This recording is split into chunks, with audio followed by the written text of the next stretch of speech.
So it's March 22nd, 2019 in Melbourne, and we're going to be looking at friendship with the Lord. Now we might ask, why do we want to have friendship with the Lord? So we're told in the Ishopanishad that only the Lord's devotees and friends can understand the Bhagavad Gita. So if we'd like to understand the supreme science of spirituality, of the self, of God, of self-realization, we have to become the Lord's friend. Just trying to understand it through scholarship, or even just trying to understand it through devotion without friendship, will not be sufficient. And another reason is given, Srila Prabhupada gives in a lecture on the Chaitanya Charitamrita in 1975, that if we want peace, we have to become Krishna's friend. We have to understand that Krishna is our friend, that God is our friend. So although certainly we all like excitement and adventure in our life also, in addition, we all would like peace, isn't it? Yes? Everybody like peace, inner peace? Yes. So to have inner peace and wisdom, we need to become the friend of God. We talked the other day about how various religions in the world, thank you so much, teach us about what is the ultimate truth. And some people said how most religions teach us to fear God. We were talking about loving God, but this is loving God as a friend. Now, there's two main categories in which we will look at friendship with the Lord. The first is what we call a sadhana. Sadhana means a form of practice. So just like if you want to become an expert anything, you want to become an expert musician or dancer or painter or computer programmer or runner or anything, you need to practice. And it's even true for something very natural. Just like this little girl who's jumping. So she had to practice walking, right? How long did it take her between the time she first stood up for a couple seconds and the time she was walking? Some months probably, right? Yeah. And now I saw her jumping. So that also takes practice. When children first try to jump, they do this, but their feet don't get off the ground. So even something that's natural, like walking, a newborn baby, if you hold them up, their feet will go in a walking motion.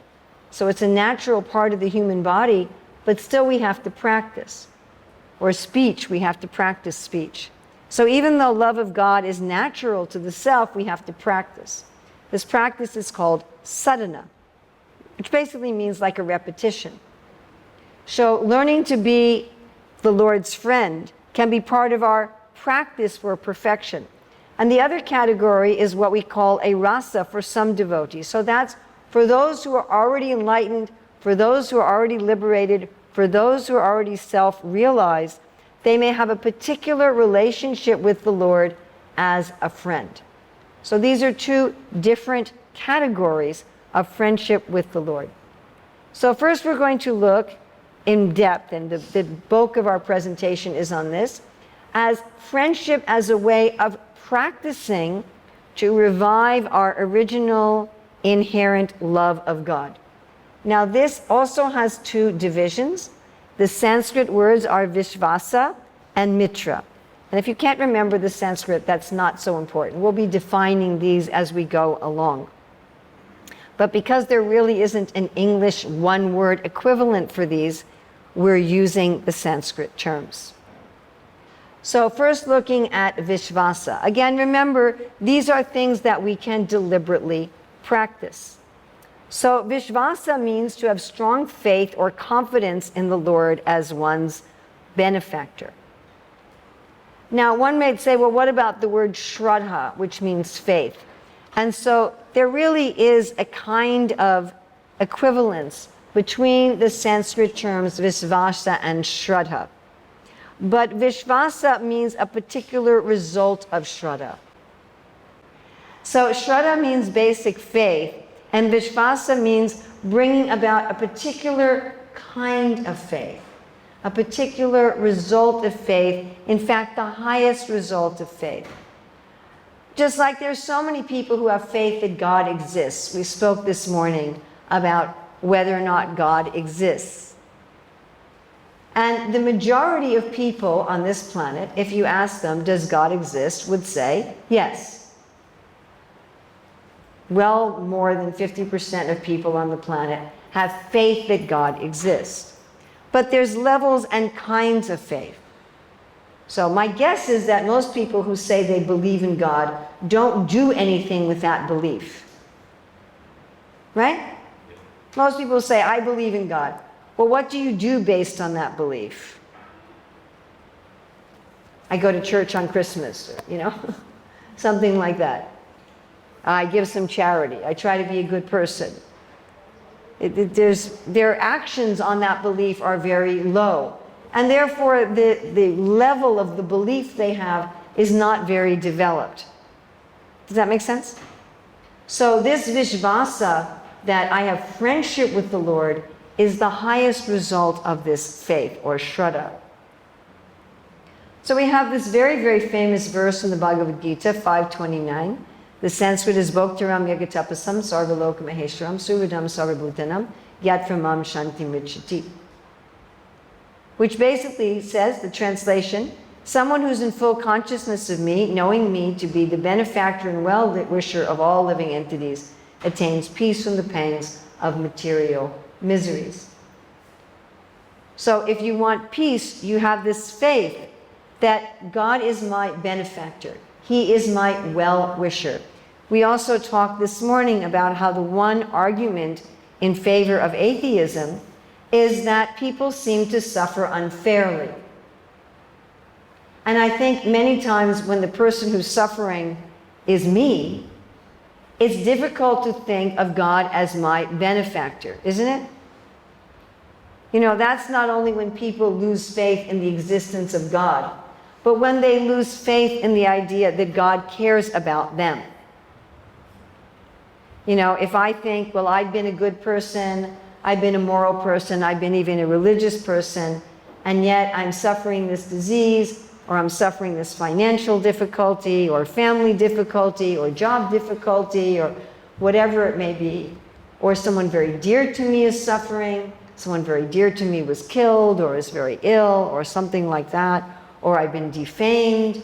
In those sort of circumstances, one may think, well, how does God care about me? If he really cares about me and he's all-powerful, why is he allowing this bad thing to happen to me? So this complete faith that no matter what happens to me, God is my friend, is a very, very high level of faith, isn't it? Yes? I often think of it, I have a friend whose husband, at a very young age, about 30 years old, got a very rare form of cancer and had to undergo horrific treatments with chemotherapy and radiation. I mean, his immune system was so compromised that he had to be isolated in the hospital in like a special room that you could only go in there with a hazmat suit. He basically he couldn't be exposed to any of the normal germs. And the physical pain he went through from the medical treatments, not just from the cancer itself, but from the medical treatments, was also just horrific. And I was thinking about that. I'm thinking, okay, how is it that someone can have such faith in the doctors? When the doctors look at, you may have very few symptoms. In fact, you might have no symptoms or very mild symptoms. And the doctors say, hey, I found this cancer and it's malignant. And you're going to have to suffer in all these horrific ways with all this intense treatment in order to get well. And people have faith in that. Yes? They have faith that the doctor looks at your x-rays or your MRI and that really is a malignant cancer. And they have faith that by taking this medicine where their hair falls out and they're vomiting and their wife has to come in a hazmat suit, They have faith that the doctor's doing this for their benefit, isn't it? They have faith that the doctor is not malevolent. Yeah? I mean, one time I was going through some medical tests to find out whether or not I needed surgery, and the surgeon says, well, there's not enough indication here that surgery would help you. And then he's looking at me and he said, you know, I love cutting people up. He was like looking at my abdomen. He's like, you know, I love being a surgeon. He said, but I'm not going to open you up without a good reason. So, you know, we trust that even if our surgeon loves cutting people up, which he obviously really did, and he was quite honest about it. In fact, it was a little freaky, honestly. And having somebody look at you, I'd love to cut you up. It's like, oh, that's nice. You know, still, he was saying, I'm not going to do a surgery on you just because I like cutting people up. I'm only going to do a surgery on you if it's going to be good for you. So we have that faith, and we're willing to let somebody cut open our body or give us all kinds of noxious chemicals. Yes? So that degree of faith in God, that extent of faith, that even if I'm going through something horrific, there's some beneficial reason for it. Now, some very interesting verses in the Bhagavad Gita, and my friend Narayani, who I think comes here sometimes, pointed out this particular relationship to me. How in Bhagavad Gita 2:45, Krishna says, Niryoga Kshema Atmavan. Don't worry about protecting what you have or getting things you need, but rather just focus on spirituality, focus on the real self. And then one might ask, well, if I give up all anxieties for gain and safety, and I just safety of what I own and gain for what I don't own, and I just focus on the self, who's going to take care of protecting what I have and giving me what I lack? And in 9:22, Krishna says, Yoga Kshema Vahamyaham. I'm the one who's going to take care of everything. Of course, you may have heard this story. There was this very famous devotee of Krishna. And when he read this verse, 9:22 in the Bhagavad Gita, he said, I don't know if I believe this. I don't know if I believe that Krishna, aham means I, that Krishna will personally take care of protecting what we have and giving us what we lack. Maybe he'll do it through some agent, but I don't think he'll do it directly. So he actually took a pen and he crossed out this line in his Bhagavad Gita. Then he left the house. And while he left the house, these two young boys came, and they came with a whole lot of food, knocked on the door. And so his wife answered the door. Who's there? Oh, your husband has sent us to bring you all the food you needed for the rest of the day and the next few days, and actually everything that you needed. He went out and got this stuff and told us to bring it back for you. Well, this is a lot, and we're not very wealthy. This is a lot of stuff and very high quality. And you sure my husband bought all this? Oh, yes, it was definitely your husband. She's looking at the boys and thinking, they're really, really beautiful, beautiful boys. And so delicate, and they were carrying all this heavy stuff. And as they come into the house and put everything down, she notices that there's marks on their back, as if someone had scratched their back and made them bleed. And she said, what's on your back? They said, oh, your husband did this to us. And then they left. So her husband came back, and she was not exactly very happy. She said, who were these two beautiful boys? You sent them with all these expensive things, and you're beating them? Bless you. If that happened in 2019, she'd say, you'll be arrested. But this is a very old story.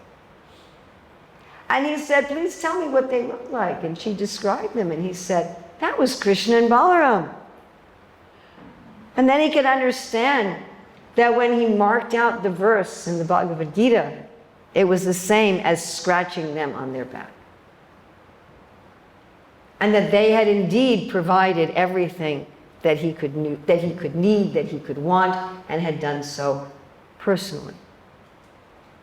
So this faith that Krishna is personally providing for us, and therefore we need not have anxiety about preserving what we have and getting what we lack. Of course, this concept is there not only in the Vedas, it's there in the Bible. This is a wonderful, very famous psalm of King David. The Lord is my shepherd, I shall not be in want. He makes me lie down in green pastures. He leads me beside quiet waters. He restores my soul. He guides me in paths of righteousness for his name's sake. Even though I walk through the valley of the shadow of death, I will fear no evil, for you are with me. Your rod and your staff, they comfort me. So this is the mood that the devotee has. I'm being taken care of, just like a sheep is being taken care of by his shepherd. So a nice description of this idea of friendship is given in the Nectar of Devotion. The devotee who has confidence in devotional service to the Lord systematically follows the rules and regulations with the faith that he will achieve the platform of transcendental life. So this is another kind of faith in the Lord's friendship. We talked about faith in the Lord's friendship to provide what I need and to preserve what I have on an external level, but this is on a spiritual level. That I believe the Lord when he says, if you do this and this and this, you will achieve divine love, you will achieve enlightenment, you will come to me. And I have that faith that he's my friend and he's not misleading me. Right? So sometimes you may meet someone, they'll say, oh, give me your number, give me your email, I'll contact you later, and they might not, right? You don't know, are they really going to contact me later or not? Oh yeah, I can do this for you, just call me. And then you call them, oh, well, I'm busy. Or someone else answers, oh, it's not really the right number. And here we have faith that Krishna is our friend, that if he's telling us, just chant my name, just offer to me a leaf or flower, fruit or water, just study the scriptures, and you will surely come to me. That we believe, yes, he's my friend. He's not fooling me. He's not giving me a wrong instruction. So we have a nice example of this friendship by Draupadi, where she says, oh Govinda, remembering again and again your promise that your devotee will never perish, I maintain my life. Now I'm sure most of you know about Draupadi. She certainly considered Krishna her friend, but she went through a lot of tribulations in her life. Her husbands were the rightful rulers of their country, but there were many attempts to murder them. And in fact, not only were there many attempts to murder her husbands and to deprive them of their kingdom, to throw them into exile, also she herself was personally insulted as a way of disrespecting her husbands. What happened was her husband was induced to take part in a gambling match with a cheater, Shakuni. And Shakuni kept inducing her husband to gamble more and more and more and more and more, until in a desperate attempt to get back everything, he staked his own wife. And the other party, being their lifelong enemies, dragged Draupadi into the arena in front of all the elders, all the royalty, and tried to take off her clothes and embarrass her and humiliate her in front of everyone. At which time Draupadi called out for help to the Lord, who gave her an unlimited sari cloth, so that no matter how much they tried to disrobe her, she remained clothed. Shri Krishna Govinda.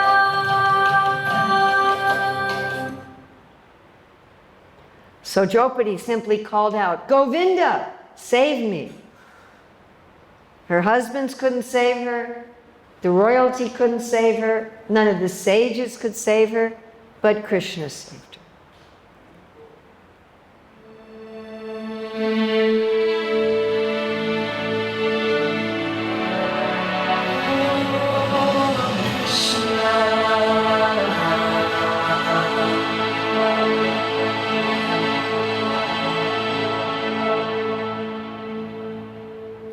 And devotees of that level of friendship with the Lord know that ultimately I rely only on Him for my protection. Draupadi is a very dramatic example of someone who first tried for protection in the ordinary means. My dear husband, protect me. My dear uncle, protect me. Oh, rulers of the country, protect me. I'm being humiliated in front of everyone. Oh, wise sages, protect me. Oh, Govinda, you please protect me. And a devotee at that level of friendship will never abandon the lotus feet of the Lord as their protection, even if offered everything, even if told, you can rule one of the higher planets. You can go to some sort of heaven and be a celestial angelic being if you just give up the Lord. No, they won't give up ever. They will always say, the Lord is my friend. However He wants to treat me, He is my friend. So to summarize this Visvasa, the Lord is my benefactor and friend and my only shelter. From Him only I get maintenance and protection. I take solace in His promise of protection in all difficulties, and I will not give up His shelter for any material opulence. So this Visvasa is saying, the Lord is my friend. I have faith in His friendship, I have faith in His protection, and even if I seem to be in great tribulations, I will not give up His shelter and His protection for anything, for any inducement, nor will I put anyone else's shelter or protection above His. The second division of friendship is called Mitra. So in Mitra, one becomes a well-wisher of the Supreme Personality of Godhead. Now this may be a little bit more difficult to understand. When we talked about Visvasa, it's seeing the Lord not just as my master or as a Supreme Father or as a Supreme Creator, but as my friend. Right? Just like, you know, you have a head of the country here in Australia, but that person's probably not your personal friend. Right? But if you think, well, that person's my personal friend. But here it's, I'm God's friend. So Visvasa is God is my friend. Mitra is I am God's friend. So how do we become the friend of God? Again, this is on the platform of practice. So it's very nicely explained. Anyone who's preaching the confidential message of the Gita to the people in general is so dear to Krishna that no one can be equal to him in human society. So one of the main ways that we can become the friend of God is to teach people how wonderful He is. I spoke to someone the other day who told me, oh, 2 of my brothers are heroin addicts. Do you know of anything that would help them? So I'm sure his parents are very happy that he's trying to help his brothers get free of their addiction, isn't it? Right? So if we want to be the best friend of God, we can help His children who are fallen in some way.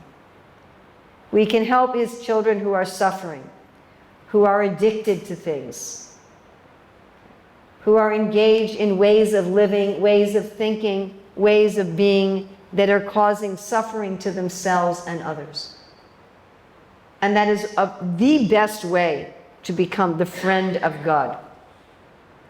Now here we have a very interesting example. Megha Suridam.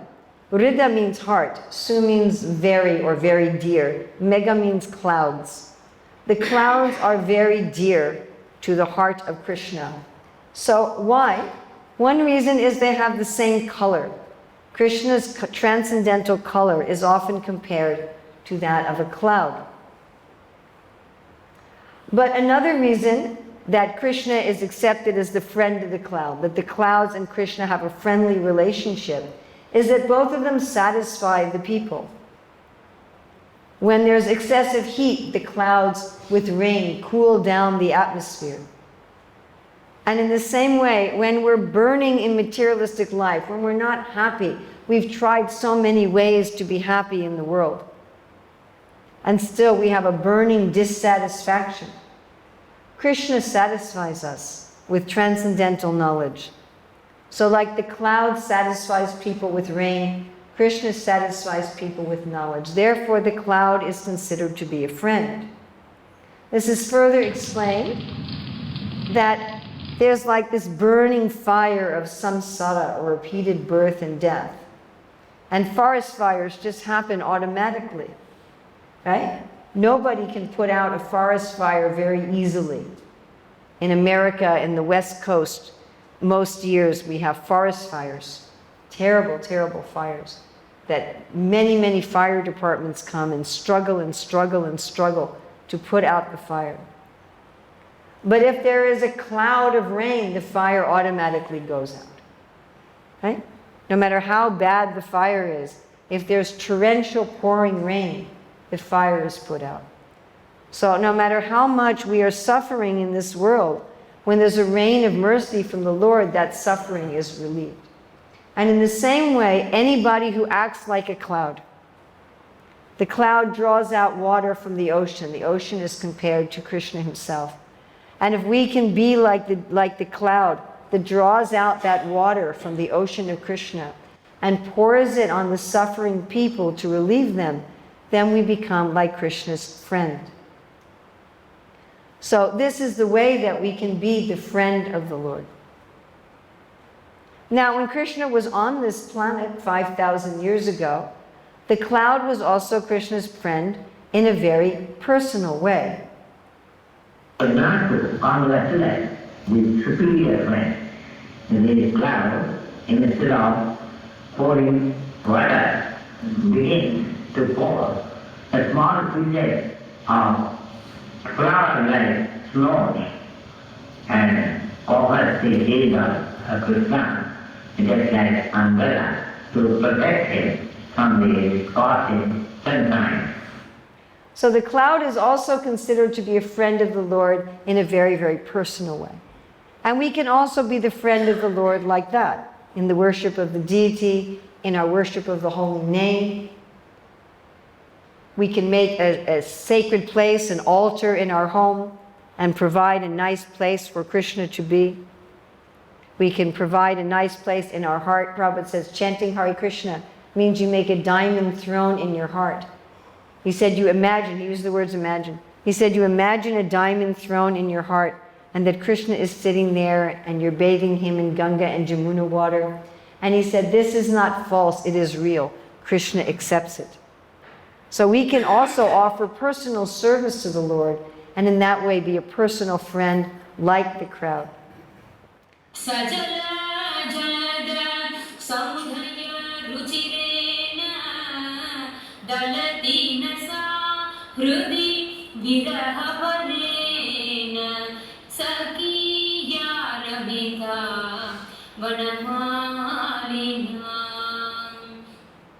this is another way that Krishna is compared to a cloud, that he's attractive like a rising cloud full of water.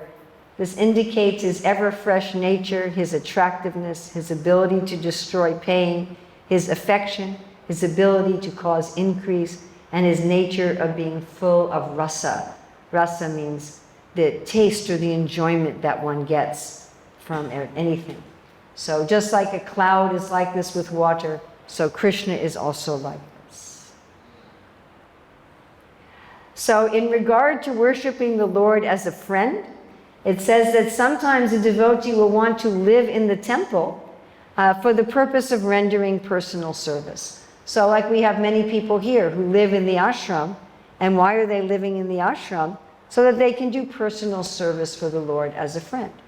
Just like if you have a good friend, you might want to live close to them so that you can often do things with them and spend time with them.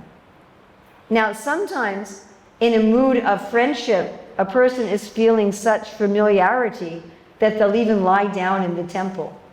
Now, generally, that's not something that's permitted. But someone with great spontaneous friendship for the Lord may become casual in that way. So the summary of Mitra is, I am the well-wisher of the Lord. Like him, I want to help others and relieve their distress. I especially show friendship with the Lord by teaching others of his glories and secret of surrender to him. I want to relieve the Lord of any inconvenience out of friendship, and I may also in friendship see the Lord in intimacy with informality. So Visvasa is where I see the Lord as my friend, and Mitra is where I see myself as the Lord's friend. So both Visvasa and Mitra are things that we can practice as part of bhakti yoga, as part of coming close to the Lord. How I can practice every day to see, oh, the Lord is my friend. He is my benefactor. And how can I be his friend? How can I do what he would like me to do? So now we're going to go to a whole different category. So for those who are actually perfected in Krishna consciousness, for those who are enlightened beings, no longer identifying with the body and the mind and the world, each of those perfected souls has a particular type of relationship with the Lord. So on the level of practice, everybody can practice friendship, both giving and receiving. But on this level, there are certain devotees who have this mood that Krishna is my friend. So this is of the nature only of perfected beings. We call this in Sanskrit Sakya Sthai Bhav. Sakya means friendship. Sthai means something that stays. It's related to the English word stay or stable. And Bhav means an emotion. So just like even in our human relationships, we have certain people who are our friends. Yes? We have certain people that, we look up to them, we serve them as our employers or whatever. We have people that are our children, people who are our parents, people that are our lovers or spouses, and then we have people who are our friends. It's a particular type of relationship. So there's some devotees that eternally have this choice that I want to see Krishna as my friend.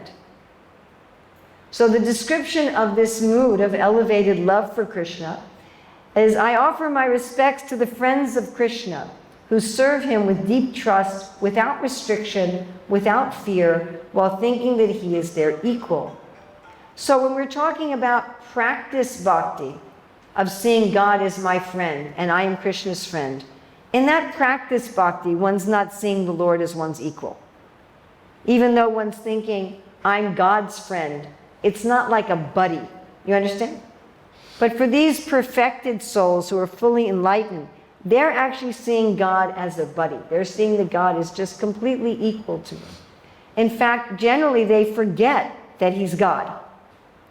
I mean, again, even in this world, there may be some very big famous person. But that big famous person has friends who forgets that he or she is a big famous person. Right?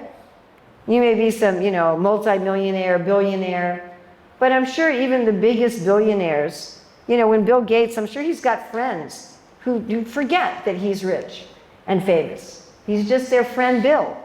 You understand? They may remember sometimes. It's not like they never remember. But it's not in their normal course of dealings with him. Hey, he's just my buddy. Yeah?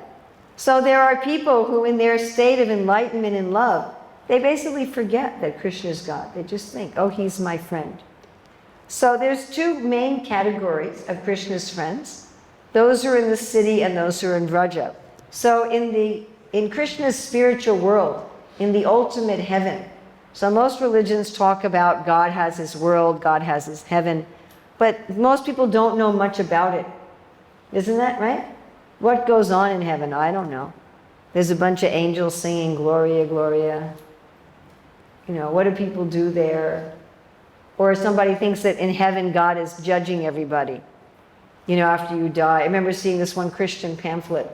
So God was this big faceless man on a throne, and the people were like as big as ants. And there was a big screen, and on the screen you could see all the events of your life.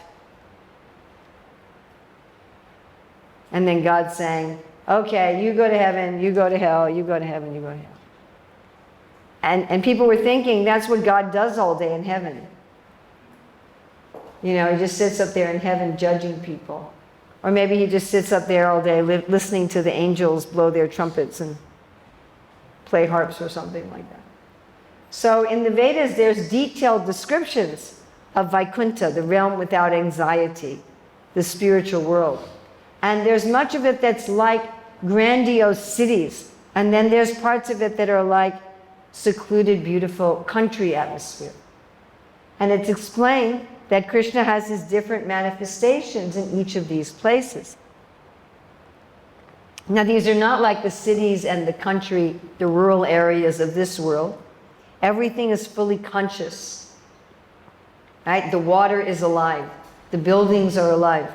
Not just alive, but personal. Everything, every element is personal and full of love for the Lord. There's no birth, death, old age, and disease. Everybody gets all of their desires fulfilled because nobody has any evil desires. And there's unlimited varieties of activities in relationship to the Lord. But some of the Lord's eternal associates like to live in city-like places, and some like to live in rural places. So in the city, like Dwarka, the Lord has friends such as the Pandavas. Here we see Draupadi is also mentioned. Arjuna, Bhimasena, Draupadi, Sudama, Brahman are some of the friends in the city. I also think it's very interesting that Krishna has, of course, there's no male and female as we think of it in this world. There's no birth, there's no reproduction needed in the spiritual world. But there are beings there who are the original archetype of male and female, and Krishna has friends among both of them. In this world, sometimes it can be a little problematic when a man and woman are friends with each other, right? Sometimes it's a little iffy for a man and woman just to be just friends, right? But Krishna can be friends not only with Bhima and Sudama, but also with Draupadi. And here's Krishna with his friends, Draupadi, Bhima, Arjuna.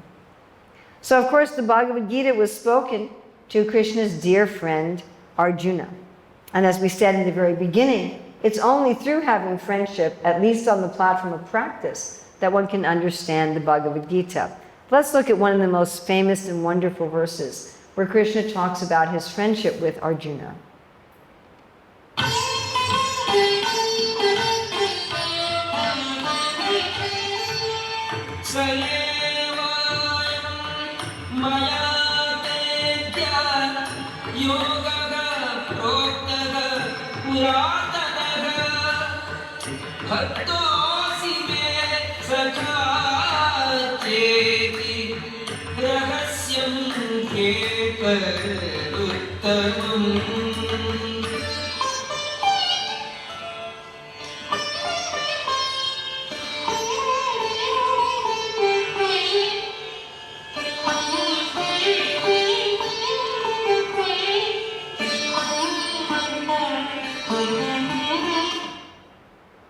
So here Krishna is saying, you can understand this mystery because you're not only my devotee, but you're my friend.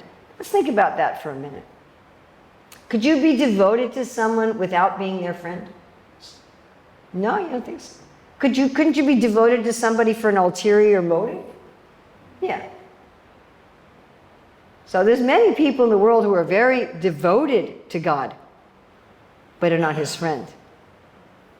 So just being devoted is not enough. One has to be devoted and also be the friend of the Lord. So, but Arjuna was a friend in transcendental ecstasy. And therefore, when he was fighting on the battle of Kurukshetra along with Krishna, and Asvatthama was shooting arrows at Krishna, Arjuna stood in front of Krishna to protect him. Now again, this is this mood of ecstatic friendship where you feel that the Lord is your equal. So you might feel, okay, I've got to protect him from the arrows. This is this mood of friendship. And Arjuna just felt that these arrows were like flowers. They didn't even disturb him because he was so full of love for Krishna. So we're going to look at Krishna's friends in Vraja, in the country. So Rupa Goswami says that some of Krishna's friends are a little older. So there they have a mix of friendship with the mood of protection. And some are a little younger. So there their friendship is mixed with service. And then some are the same age. And so they're intimate or most intimate. Now again, when we speak of older or younger, we can say there's no birth, there's no growth in the spiritual world. So what is this talking about? But there's a sense of being a particular age. And there's a sense of being a particular age for the purpose of exchanging a particular kind of love with the Lord. The bodies there are all the same as the self, not like in this world where me and my body are different. But the forms that are there are actually an expression of the self. So because the self wants a particular kind of relationship with the Lord, therefore the self manifests a particular form that has a sense of being, well, I'm the same age as Krishna.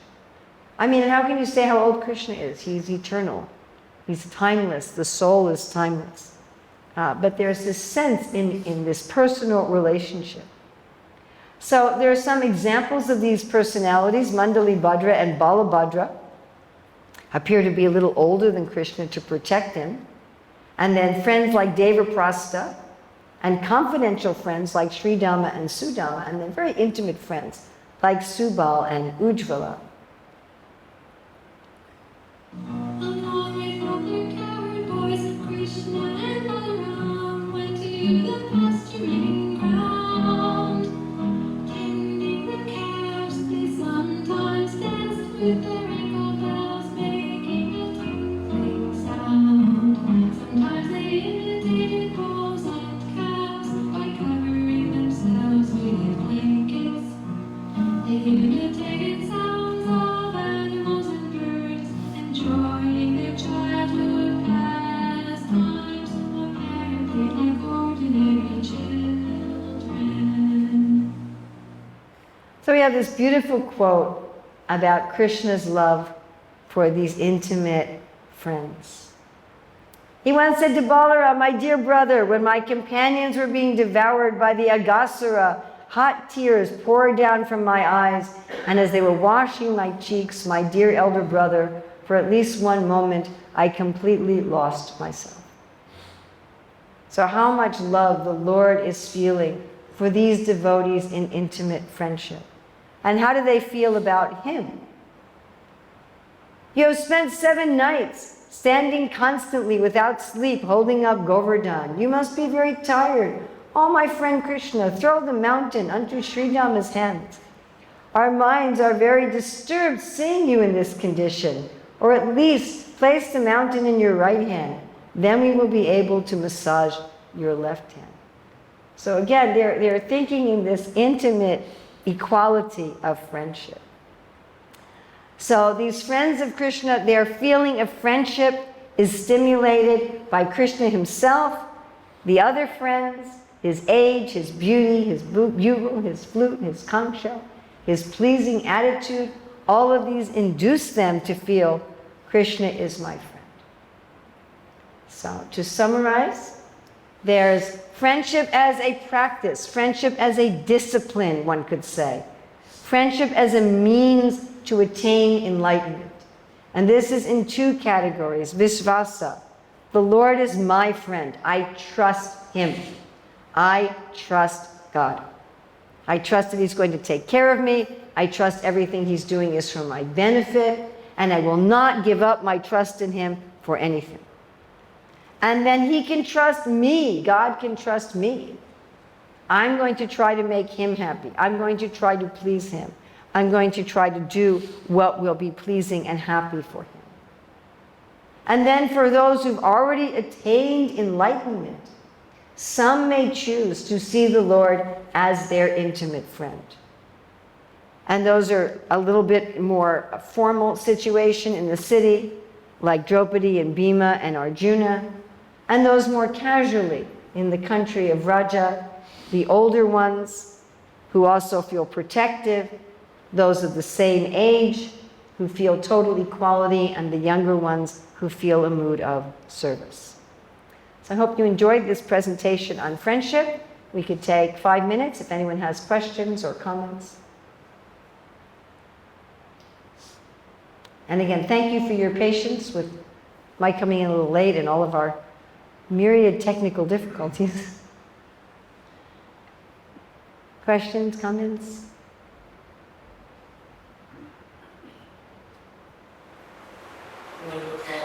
Arjuna was his friend, not in a devotional way, if I may say, because he was gifted with Krishna's sister. And then he was considered as a warrior in the Sada. But we do not get much that Arjuna was worshipping. Yes, Arjuna wasn't a reverential friend. Yes. I mean, Arjuna was more reverential than the friends in Vrindavan.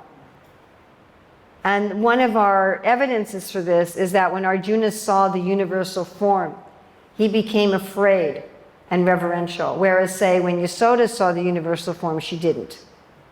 So Arjuna is a little bit more reverential than those in Vrindavan. But yes, he's on this level of intimate friendship. So he's devoted to Krishna as a friend would be devoted. And you can say he's Krishna's devotee in that sense, but he's not devoted to Krishna in the sense of like formal worship. Although it's interesting because Krishna in the Bhagavad Gita does talk about Manmana Bhava Madbhakto Majaji Mam Namastrim Mam Evashishiyuktam Te. He's talking about worship. He uses these words as worship. But we don't find that Arjuna is engaging in this kind of formal worship to the Lord. So yes, very nice point. Thank you. Thank you very much. Anybody else? Any comment or question? Yes?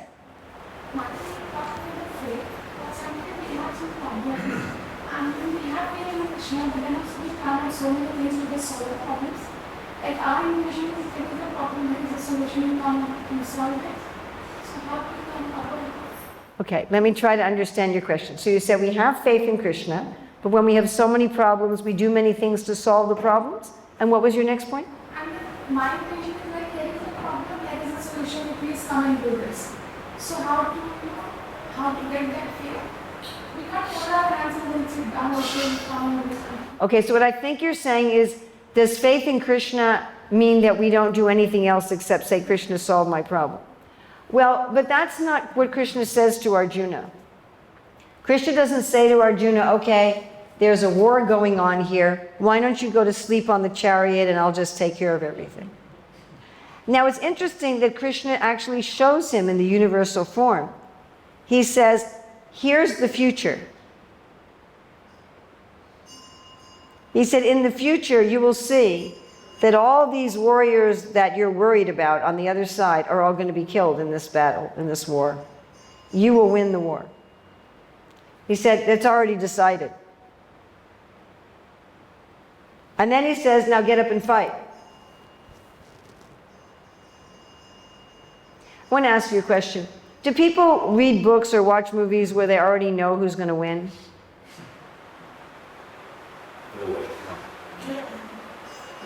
No? Always. Almost always.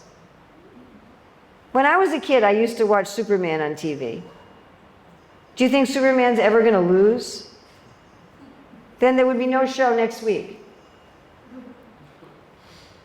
So you knew, I knew every week when I was watching Superman when I was a kid, I knew he was always going to win against the bad guys.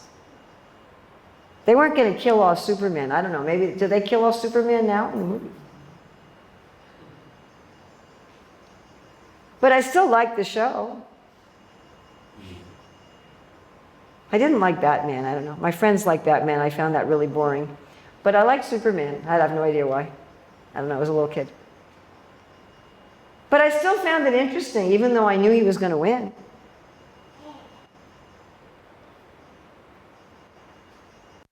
So we know that Krishna is ultimately, he's going to solve all of our problems and he's going to save us. We don't know exactly how he's going to do it. That's kind of an adventure. And we're supposed to participate in that adventure. We're supposed to be participants. Our philosophy is ultimately of engaging in a playing, fun adventure with Krishna. Just like, when I would see the Superman show, how's Superman going to get out? I knew he would, but I didn't know how. Okay, how's Krishna going to save me now? I don't know.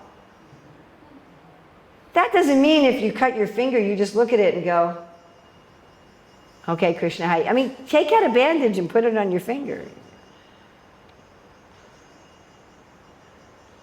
Krishna may be saving you by giving you the intelligence to put a bandage on your finger. That's also Krishna. You have to have the intelligence, you have to have the ability, you have to have the band-aid, right? Isn't it? Sometimes solving a problem is as easy as just moving a chair to the other side of the room. I've solved some major problems in life just by moving a piece of furniture. Seriously. So sometimes, these intractable life problems can be solved by moving a piece of furniture. You ever had that experience? Sometimes you have this humongous problem, and there was this very, very easy, simple solution. And you're like, well, why didn't I try that a year ago? Right? Or waking up at a different time, or going to bed at a different time, or something. So it's not that we should never take any external solution, but we should always know that ultimately Krishna is giving us the solutions. He's giving us the intelligence. He's giving us the means. And see that as part of our loving relationship with him. Not, well, either I'm doing it or he's doing it. No, he's always doing it. But he's having an enjoyable relationship with you, if you choose to see it that way. Is that all right?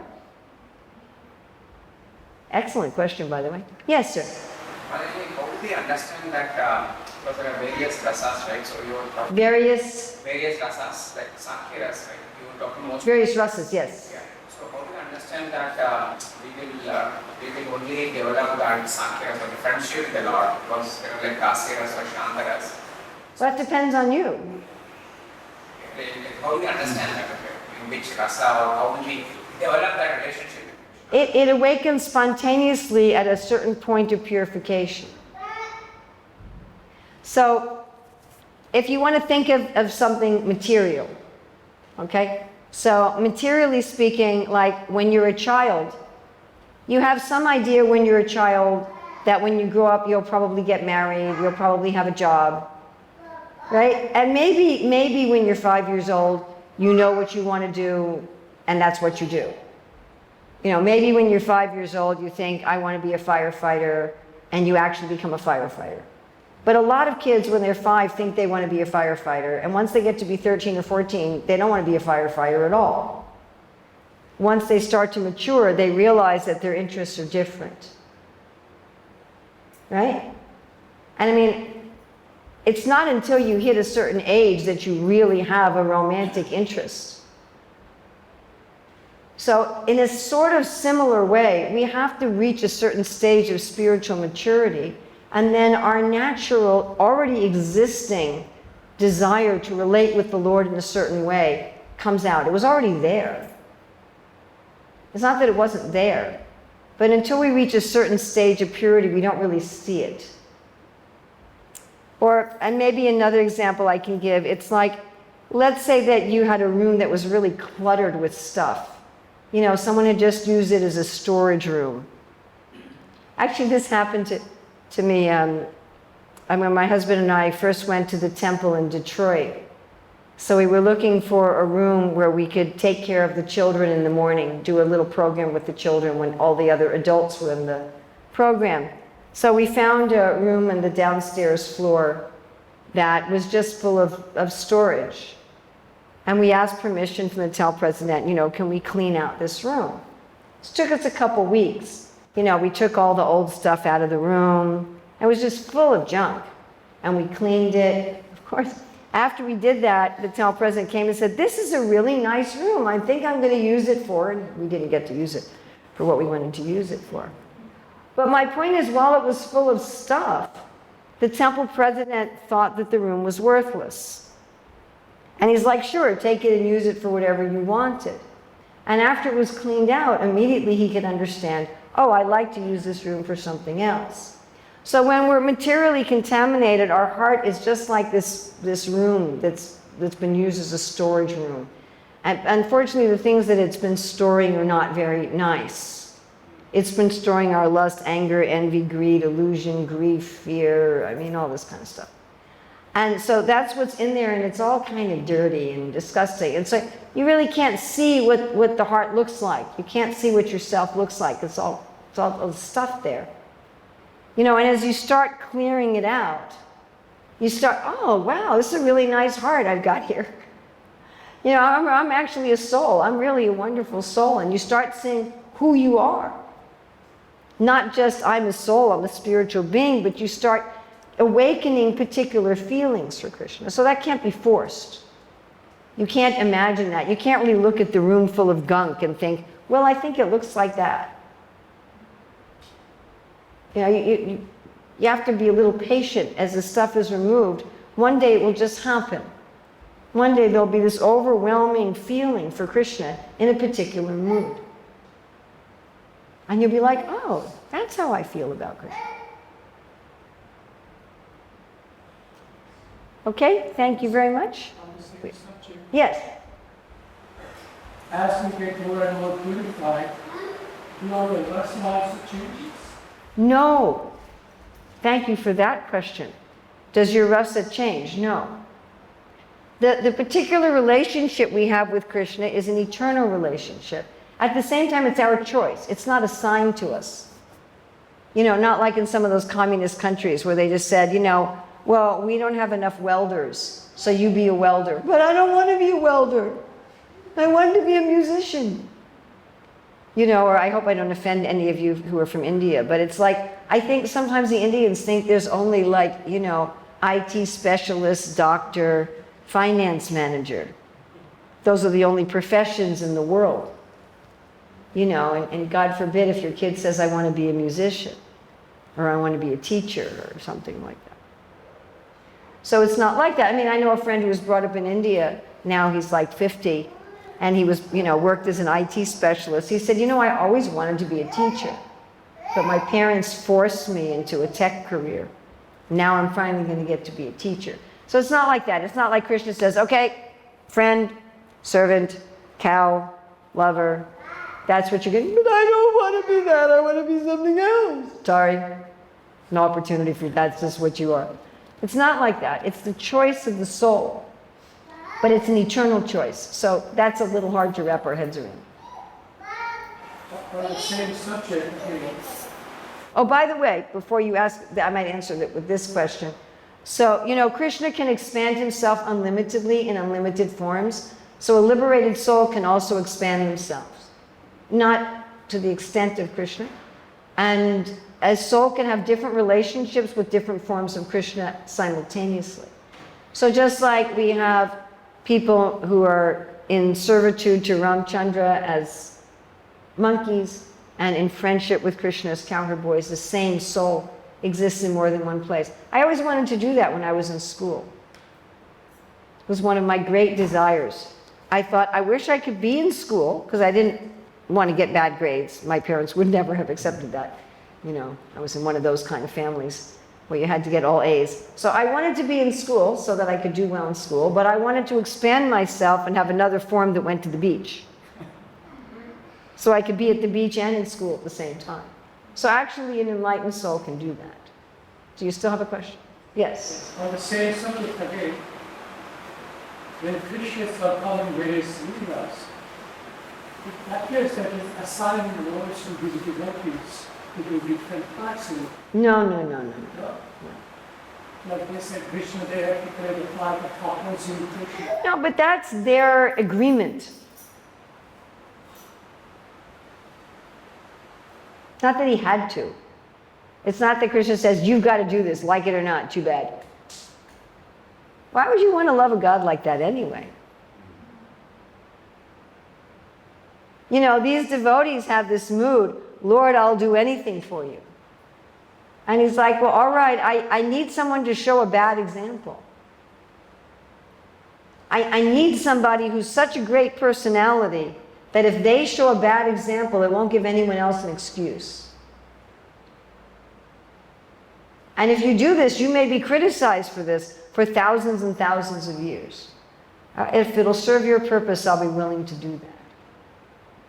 So Bhishma is criticized for taking the side of the Kurus, that he was compromised.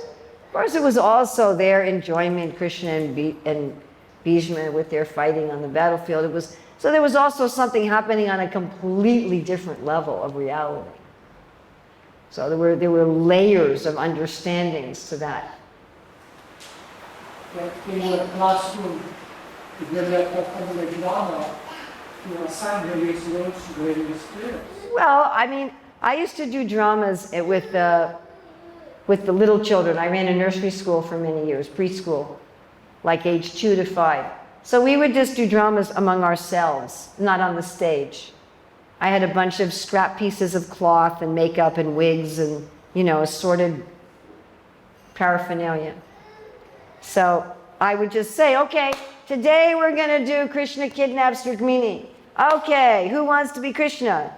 I do. Okay, you can be Krishna. And my daughter, who's now 40 years old, she told me that at one time when she was like 3, right? So I said, who wants to be Princess Rukmini? Who wants to be Rukmini? I do. But someone else raised their hand faster.